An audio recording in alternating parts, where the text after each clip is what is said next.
পিকে সিনেমার আমির খানের মুভিতে এই স্টিকার লাগায় রাখতো ভগবানের, যে যাতে চট থাপ্পড় যাতে কেউ না দেয়। তো এখন আমার মনে হয়েছে যে কিছু সাধারণ শিক্ষার্থী আছে এক পাশে শিবিরে লাগায় রাখে, আরেক পাশে মনে হয় ছাত্রদলে লাগায় রাখে, যে যাতে কোনো দিকে একদিকে মুখ ফিরাইলে ওই পাশটা কাভার হয়ে গেল। 24-এর গণঅভ্যুত্থানে ফ্যাসিবাদের বিরুদ্ধে একসাথে লড়াই করা ছাত্রদল ও ছাত্র শিবিরের মধ্যে এখন নেই সংহতির রাজনীতি। 5 আগস্ট শেখ হাসিনার পতনের পর ক্রমশ দূরত্ব বাড়ে সংগঠন দুটিতে। বিশেষ করে 12 ফেব্রুয়ারি নির্বাচনের পর ছাত্র রাজনীতিতে শুরু হয় নতুন সমীকরণ। 21 এপ্রিল গ্রাফিতিতে গুপ্ত লেখাকে কেন্দ্র করে চট্টগ্রামের সিটি কলেজে 2 দফায় ছাত্রদল ও ছাত্র শিবিরের মধ্যে সংঘর্ষ হয়, আহত হয় 20 জন। এর রেশ কাটতে না কাটতেই ফেসবুকে একটি পোস্টকে ঘিরে 23 এপ্রিল শাহবাগ থানায় উত্তপ্ত হয়ে উঠেছে নেতাকর্মীদের মতো দুদলের নেতাকর্মীদের মধ্যে উত্তেজনার ঘটনা ঘটে। এই দুটি ঘটনাকে ঘিরে উত্তপ্ত হয়ে উঠেছে পুরো দেশের ছাত্র রাজনীতি। বিভিন্ন জায়গায় বিক্ষোভও দেখা গেছে। রাজনীতি বিশ্লেষকরা বলছেন, পুরনো সংস্কৃতিতে কি ফিরছে ছাত্র রাজনীতি? এভাবে চলতে থাকলে ক্যাম্পাসগুলো আবার উত্তপ্ত হয়ে উঠবে, বেঘাত ঘটবে শিক্ষার পরিবেশ, আর ক্ষতিগ্রস্ত হবে শিক্ষার্থীরা। ছাত্র রাজনীতির এমন পরিস্থিতিতে বিএনপির মহাসচিব মির্জা ফখরুল ইসলাম আলমগীর বলেছেন, জামায়াতকে রাজনৈতিকভাবে পুরোপুরি নির্মূল করতে হবে। অন্যদিকে জামায়াত আমির ডাক্তার শফিকুর রহমান বিএনপিকে উদ্দেশ্য করে বলেন, হাজার চেষ্টা করেন ওই আওয়ামী লীগ হতে পারবেন না, দুর্বল আওয়ামী লীগ হতে পারবেন। এখন প্রশ্ন হলো, দু দলের শীর্ষ নেতাদের এমন বক্তব্যে চলমান উত্তপ্ত ছাত্র রাজনীতির সমাধান কি করা সম্ভব?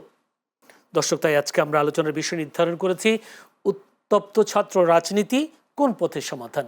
এই বিষয়টা নিয়ে আলোচনা হবে। আলোচনা করবার জন্য এটা নিয়ে সমসাময়িক বিষয় নিয়ে আলোচনা করবার জন্য স্টুডিওতে উপস্থিত আছেন, আমার পায়ে আছেন ডাক্তার তৌহিদুর রহমান আউয়াল, সহসভাপতি বাংলাদেশ জাতীয়তাবাদী ছাত্রদল। ডাক্তার তৌহিদুর রহমান, আপনাকে অসংখ্য ধন্যবাদ সময় দেওয়ার জন্য।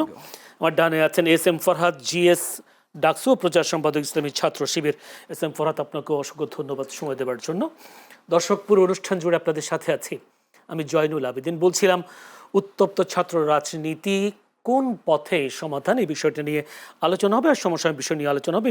শুরুতে একটু যেতে চাই ছাত্র দলের যেহেতু একজন নেতা আছেন আমাদের সাথে, ডাক্তার তৌহিদুর রহমান আউয়াল।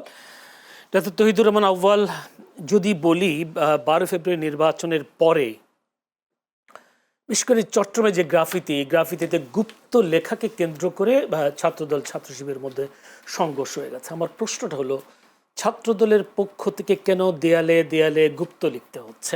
আর এই যদি বলি ডাকসুর ভিপি সাদিক কায়েম, তিনি বলছেন, একটি পোস্টে বলেছেন যে ছাত্রদল পায়ে পাড়া দিয়ে ঝগড়া করার চেষ্টা করছে।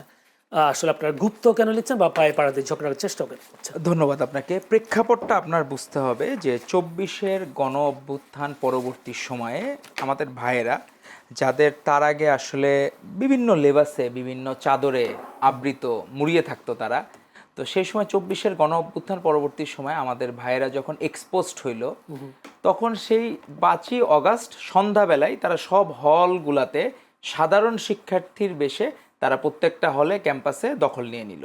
মানুষজনের, সাধারণ মানুষ আবেগের কারণে তারা গণভবনের দিকে সবাই ধাবিত হয়েছিল। আর আমাদের ভাইয়েরা, যারা গুপ্ত ভাইয়েরা হয়তো বা হলেই ছিল, কিন্তু তাদের যে বাইরের যারা প্রতিনিধি ছিল বিভিন্ন মেসে ছোট ছোট করে থাকতো, তাদেরকে তারা হলে নিয়ে আসছে এবং সাধারণ শিক্ষার্থীদের বেশে তারা তখন নিজেদেরকে লিডার বলে দাবি করত যে আমরাই সাধারণ শিক্ষার্থীদের প্রতিনিধি। তো এই যে কনফ্লিক্টের শুরুটা, এটা কিন্তু ওই 24-এর গণ অভ্যুত্থানের পরের দিন থেকেই শুরু হয়েছে।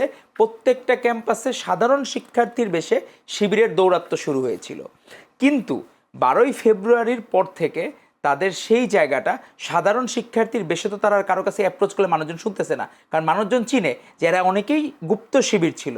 এখন আর ওই কথাগুলো খাচ্ছে না। তো ঝামেলা হয়েছে কোন জায়গাটায়, তারা যে ছাত্র রাজনীতিমুক্ত ক্যাম্পাস থাকলে তাদের যে স্বর্গরাজ্য থাকতো, সেটা এখন হয়তো বা স্বর্গরাজ্য থেকে শুধু রাজ্য হয়েছে। এখন স্বর্গটা চলে গেছে তাদের। এখন স্বর্গটা যে কোথায় গেল, তারা এই জন্য অনেকটা যে ছাত্র রাজনীতিমুক্ত ক্যাম্পাস ও ছাত্রলীগ মুক্ত ক্যাম্পাস টার্মটা এরকমভাবে বিভিন্ন জায়গায় তারা সাধারণ শিক্ষার্থীদের বেশে এই যে চিকামারাগুলা, এই চিকামারাগুলা কিন্তু সব শিবির দ্বারা পেট্রোনাইজড বাই শিবির ধরলাম। তো ছাত্র রাজনীতি মুক্ত ক্যাম্পাস, ছোট্ট একটা প্রশ্ন করে রাখি, এই ছাত্র দলে সাধারণ শিক্ষার্থীর মন জয় করতে পারছে না কেন? না সাধারণ শিক্ষার্থী না না মন জয় করার বিষয় না, তো সাধারণ শিক্ষার্থী তারা লেবাসটা ধরা।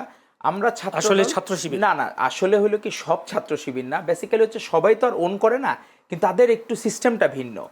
ধরেন আপনার কোনো জায়গায় এক ভাইয়ের পোস্ট করলাম, সে 2002 সালে সম্ভবত কেমিস্ট্রি স্টুডেন্ট ছিল, তার একটা পোস্ট দেখলাম। তো ওই ভাই লিখছে যে তাকে কিভাবে ব্রেন ওয়াশ করা হয়েছিল, সে অবাক হয়ে গেছে।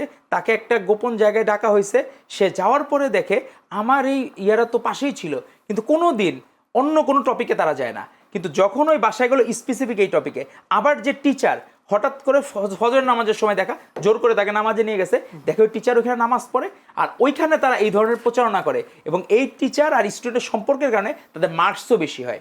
তো এইটা হইলো কি যে আমরা মোসাদ বা হচ্ছে আমরা বাকি যে মানে গোয়েন্দা সংস্থাগুলো আছে, আমরা তাদের যে কি অপারেটিং সিস্টেম, হ্যাঁ ইসরায়েলের মোসাদ যে অপারেটিং সিস্টেমগুলা, আমার মনে হয় যে মোসাদের কাছ থেকেও তারা হয়তো বা ট্রেনিং প্রাপ্ত, বা এই জায়গায় যে ট্রেনিংগুলো বিভিন্নভাবে এমন আন্ডারগ্রাউন্ড পলিটিক্স, এটা আসলে আনলাইকলি।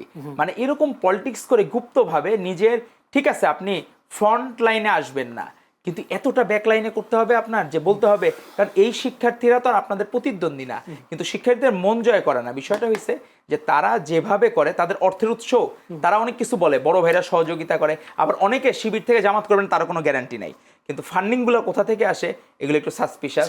তারা হচ্ছে প্রত্যেকটা জায়গায় আপনার দেখেন যে এই ইফতারি করা বিভিন্ন কিছু, তারা যে বড় বড় আয়োজনগুলা করে, এগুলোর তো উৎস লাগে, তো এই উৎসটা কোথা থেকে আসে এগুলো খুব সাসপিশাস। না ওইটা না যে বড় ভাইরা বলে যে বড় ভাই, কিন্তু কিভাবে যে ফান্ডিংটা বড় ভাই কি স্বেচ্ছায় দেয় না অনিচ্ছায় দেয় না জোর করে তার কাছ থেকে আদায় করা হয়, এটা খুব সাসপিশাস। ধন্যবাদ আপনাকে। আমি আরেকটা প্রশ্ন সাথে করে ফেলি, সেটা হচ্ছে 23 এপ্রিল যখন পল্টন শাহবাগ থানায় হামলা হয়, সেখানে জুবায়ের মুসাদ্দেকও হামলার শিকার হয়।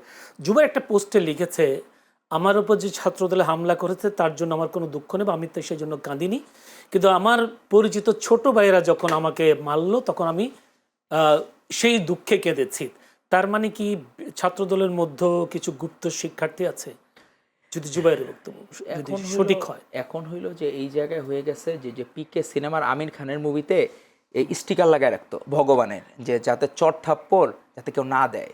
তো এখন আমার মনে হয়েছে যে কিছু সাধারণ শিক্ষার্থী আছে, এক পাশে শিবিরের লাগায় রাখে, আরেক পাশে মনে হয় ছাত্রদলের লাগায় রাখে, যে যাতে কোনো দিকে একদিকে মুখ ফিরাইলে ওই পাশটা কাভার হয়ে গেল, যে যখন যেটা দরকার চর যাতে ঠেকানো যায়, ওই সিস্টেম ওই পলিসি নেওয়ার চেষ্টা করে। তবে আমরা এই হামলার নিন্দা জানাই, তবে তারা যে এই গুজবগুলা বিভিন্ন জায়গা থেকে রটাচ্ছে, এবং এই যে গুজবের ভান্ডারগুলা যে জায়গা থেকে ছড়ানো হচ্ছে, এবং এনার্কিগুলা হচ্ছে, এবং হারমোনিগুলা নষ্ট হচ্ছে, সেই জায়গাগুলো আসলেই সমাধান হওয়া দরকার, এবং এই বট আইডি থেকে যে গুজব ছড়ানোর এই রাস্তাগুলো বন্ধ করা দরকার, এবং স্ট্রিক্টলি বন্ধ করা দরকার।